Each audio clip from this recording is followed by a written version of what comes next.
आज का प्रश्न है हमारा, एक व्यक्ति रुपये 20,000 2 वर्ष के लिए साधारण ब्याज पर उधार लेता है। 2 वर्ष के बाद वह ब्याज के सहित रुपये 24,800 वापस करता है, तो वार्षिक दर क्या है?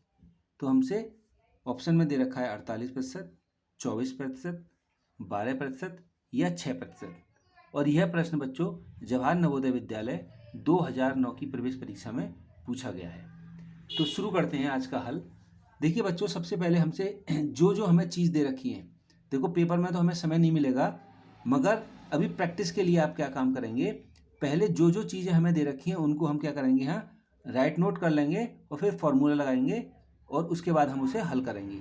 तो देखिए, सबसे पहले हमें ये कह रहा है कि एक व्यक्ति रुपये 20,000 2 वर्ष के लिए साधारण ब्याज पर उधार लेता है। तो जो हमारा पैसा लिया जा रहा है वो हमारा मूलधन होता है। क्या होता है बच्चों? मूलधन। तो हमें एक चीज़ मालूम पड़ गई कि मूलधन हमारा क्या हो जाएगा बच्चों? मूलधन हो जाएगा हमारा रुपये 20,000। यहाँ तक आपको समझ में आ गया होगा कि मेरा मूलधन कितना हो गया? 20,000 रुपये। अब अगला प्रश्न में दे रखा है हमसे कि 2 वर्ष के लिए, तो समय कितना दे रखा है? समय दे रखा है 2 वर्ष। ये भी आपको क्लियर हो गया होगा कि 2 वर्ष का हमें समय दे रखा है। अगला कह रहा है कि 2 वर्ष के बाद वह ब्याज सहित इतने रुपए वापस करता है। तो बच्चों आपको यह मालूम होना चाहिए कि जो ब्याज के साथ अगर जो मूलधन भी वापस किया जाता है, कह रहा है ना ब्याज के साथ, तो वह हमारा मिश्र धन होता है। क्या होता है? मिश्र धन। तो एक हमें मिश्र धन भी दे रखा है। ठीक है, तो मिश्र धन कितना दे रखा है? मिश्र धन दे रखा है हमारा 24,800 रुपये। 24,800 रुपये, इतना हमें ये मिश्र धन दे रखा है। तो हमें पेपर में प्रश्न में 3 चीज़ें दे रखी हैं, मूलधन, समय और मिश्र धन। अब हमसे पूछ रहा है दर। ठीक है, तो अब आपको एक फॉर्मूला बताता चलूँ, सूत्र बताता चलूँ। जब भी हमें मिश्र धन और मूलधन दे रखा हो तो हम क्या करते हैं, अगर हम मिश्र धन में से मूलधन को घटा देंगे तो हमारा क्या आ जाएगा बच्चों? ब्याज आ जाएगा। देखो मूलधन मेरे पास ये है और मिश्र धन क्या होता है? ब्याज और साधारण ब्याज और मूलधन को अगर हम जोड़ देंगे तो हमारा मिश्र धन बनेगा। तो मिश्र धन में से अगर मैं मूलधन घटा दूंगा तो मेरा क्या आ जाएगा? वो साधारण ब्याज आ जाएगा। तो साधारण ब्याज का निकालने के लिए क्या करूंगा मैं? साधारण ब्याज निकालने के लिए एक फॉर्मूला लिखता हूं मैं। तो मेरा जो साधारण ब्याज का फॉर्मूला बनेगा ये बनेगा मिश्र धन माइनस मूलधन। अब मिश्र धन मेरा कितना बच्चों? मिश्र धन है मेरे पास 24,800 रुपये।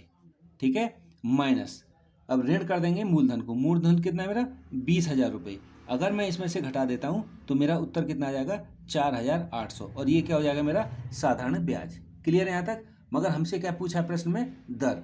ठीक है, अब मैं सभी बच्चों से कहता हूँ कि एक हमारा सूत्र और होता है साधारण ब्याज का ही, मूलधन गुणा दर गुणा समय बट्टे 100।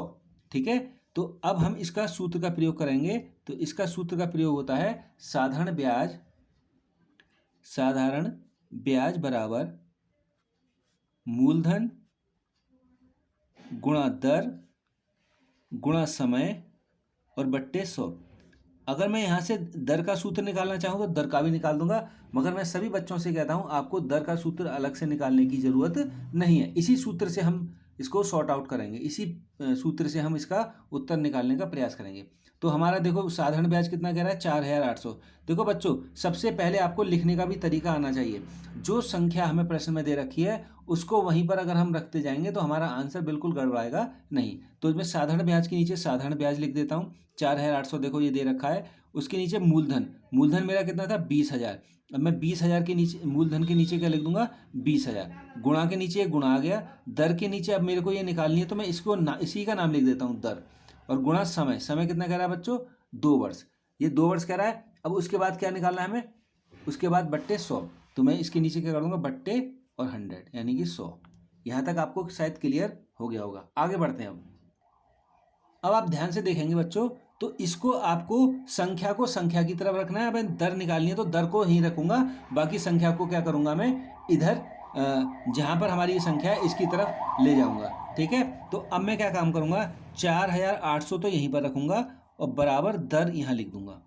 अब देखो बच्चों ध्यान से देखना, ये जो ये जो हमारा साधारण ब्याज है इसके नीचे हम बट्टे 1 मान लेंगे, ठीक है। तो अगर मैं क्रॉस मल्टीप्लाई करूंगा तो ये जो 100 होगा ये ऊपर जाएगा। देखो इस तरीके से क्रॉस मल्टीप्लाई यानी कैंची का गुणा जिसे हम बोलते हैं, इस तरीके से होता है। तो ये जो 100 है बच्चों, ये किधर जाएगा, ये 100 उठ करके इधर को जाएगा, यानी कि 4800 के पास। तो ये 100 इधर आ गया 4800 के पास, और बट्टे में ये 20,000 ये आ जाएगा नीचे को, ठीक है। समझ में आ गया होगा कैसे आया। ये जो 20,000 ऊपर है ये नीचे को आ जाएगा। क्यों आएगा नीचे को, ये भी ध्यान रखना, क्योंकि दर को तो मैं नीचे ला नहीं सकता हूँ, दर तो मेरे को निकालनी है, तो मैं दर को यहीं पर रखूंगा, बाकी संख्या को संख्या के पास ले जाऊंगा। तो 20,000 यहाँ आ गया, और ये जो 2 है, 2 गुणा के साथ ये 2 यहाँ आ जाएगा। क्लियर है। अब ये मेरी दर निकल के आ जाएगी। अब देखो कैलकुलेशन कर लेते हैं। तो देखो काटने का तरीका ये है, अगर ऊपर भी गुणा का निशान है नीचे भी गुणा का निशान है तो संख्या आपस में कट जाएंगी। तो कितने जीरो हैं, 1 2, तो 1 2 जीरो ये कट गए, और 2 जीरो यहाँ पर है, तो 1 2 2 जीरो ये कट गए। अब हमारे पास क्या बचा, 2 और ये 2, तो 2 का गुणा 2 से अब मैं इस संख्या को काट दूंगा, तो कितनी बार कटेगा, 2 और 4 24 बार, ठीक है। अब ये 2 बचा है, तो 2 से मैं इसे काट दूंगा, कितनी बार कटेगा, 12 बार। तो मेरा जो उत्तर आ जाएगा 12% बराबर दर। क्लियर है, यही हमारा उत्तर हो जाएगा। अब हम प्रश्न की ओर चलते हैं। तो प्रश्न की ओर मैं आपको दिखाता हूँ। तो प्रश्न की ओर आप देखोगे तो इसमें जो ऑप्शन है हमारा, ऑप्शन आप देखिए कौन सा बनता है हमारा, ऑप्शन बनता है इसमें सी, यानी कि 12%। ठीक है। आई होप आपकी समझ में आ गया होगा। Thank you for watching.